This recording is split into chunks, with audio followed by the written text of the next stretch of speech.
think Josh Thompson, our buddies, one of our buddies at Weighing In podcast, he works for Bellator now. I think he knocked out Nate Diaz with a head kick. I think so.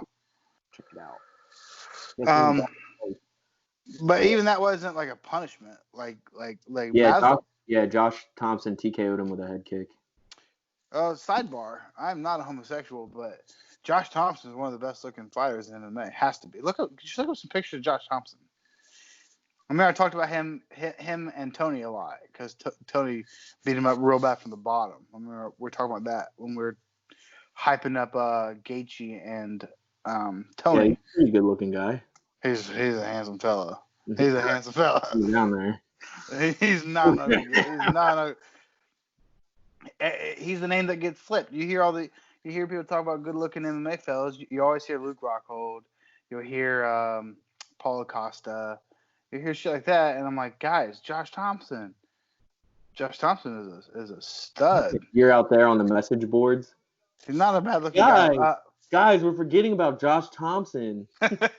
He's a good looking fella, isn't he? Boys. You can't deny it though. Yeah. Very handsome fella. Uh-huh.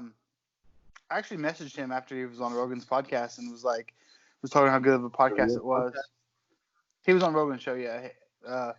And he did a lot of Bellator plugs because he's a commentator for Bellator now.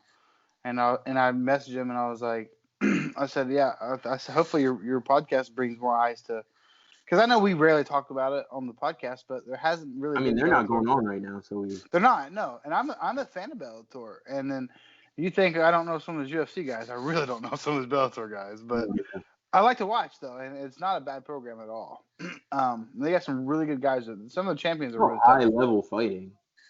It's the next highest in the world, I think. But if the UFC didn't exist, I think that'd be cream of the crop. But I think they get a bad rap because some of the older UFC guys go over there. Like once they start like fading in the UFC and they get older, like they still fight old like in Bellator. But I just messaged him and I was like, hopefully you get more eyes on your on your league basically. And he messaged me back and it was like, thank you, I appreciate it. It means a lot. Whatever. And then what I should have replied, by the way, you're one of the most handsome guys in MMA. But I didn't. Do you want to come on my podcast? Yeah, no. Their podcast is really good. It's not as popular as it should be. Him and Big John McCarthy have a really good MMA podcast. Not as good as ours, but it's pretty good.